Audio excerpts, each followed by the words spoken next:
You ever notice how life gives you the same problems over and over? It's almost like it's trying to tell you something.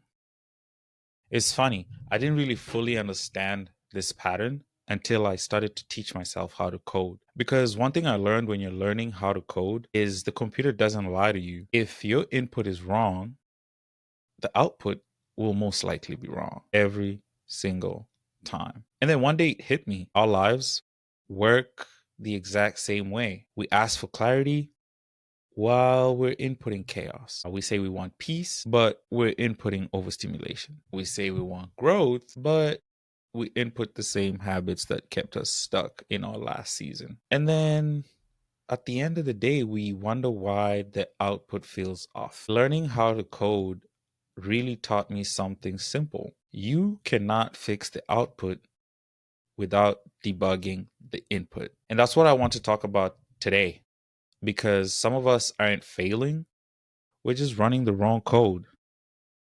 This is your weekly reset. Let's talk about debugging your life.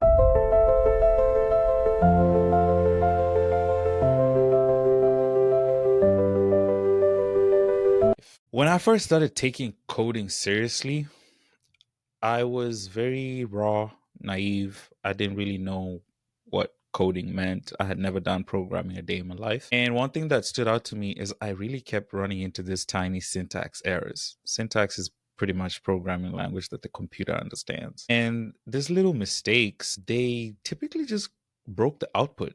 I would run code and it would just not work. And I felt really stupid, to be honest. But what I learned is every error message was basically saying, hey, Greg, the outcome you want is impossible because the input that you're putting in is misaligned. And the more I saw that message, the more I went to Stack Overflow. If you know, you know. I'm kidding. But the more I saw that message, the more I realized how closely it mirrors life.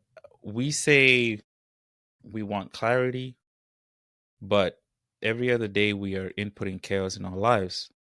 We say we want peace, but we indulge in overstimulation. We really put our lives at risk by doom scrolling, doing things that don't necessarily regulate our nervous system.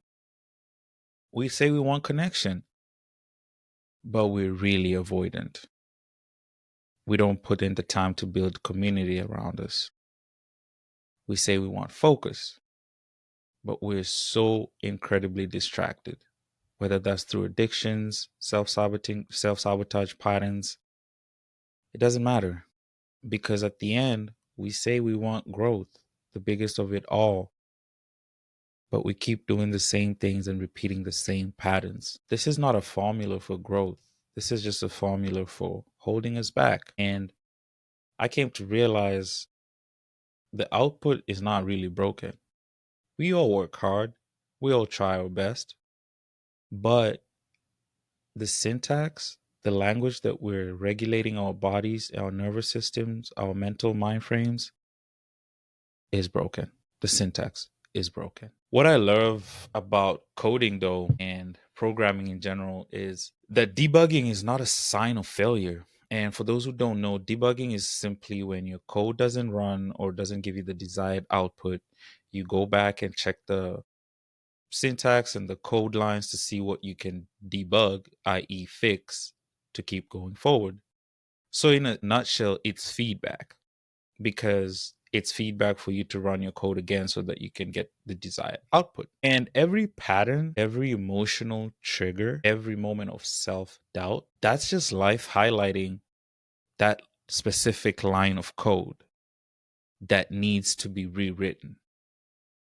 So think about it, or let's think about it this way: your anxiety this morning, your impatience, the lack of motivation, can't get out of bed, can't keep your word for doing the things that you said you would do. I was gonna go to the gym today. Not today. Your plateau, you've reached a point where you just feel like everything is redundant. I don't necessarily think this are punishments. I just feel like these are signals and notifications that life is saying, let's fix the input and try again. That's it. Line of code is not working. Let's debug it. Let's see what the code is, where and what is impacting this not to run correctly. And then let's rerun. Here's the good news though. You don't necessarily need to get the code right. Any programmer knows that when you initially start writing lines of code, it's not going to work on the first try. That's just, I mean, it's possible because ChatGPT and AI, but you can always rewrite, you can always adjust, you can always delete old lines of thinking that's tied to life.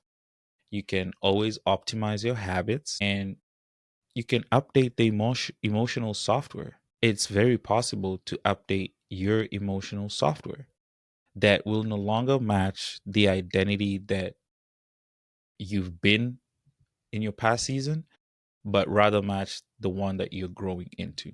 Life allows for edits as long as you're alive. It does allow for edits. So when your inputs finally align with the values of what you say and how you want to live by, naturally your output will shift.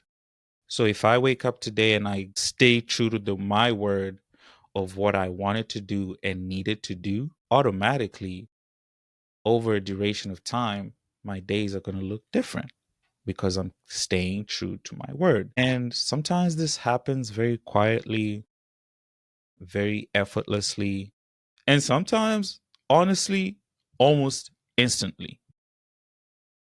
So this week, I want you to ask yourself, where is the output of my life not matching what I say I want? And what input needs to change? That is my journal prompt for you this week. And this was your weekly reset. I hope we can all read, we can all reflect, and we can all rise. Don't forget to like, subscribe, and share this video. And I'm looking forward to seeing you guys next week.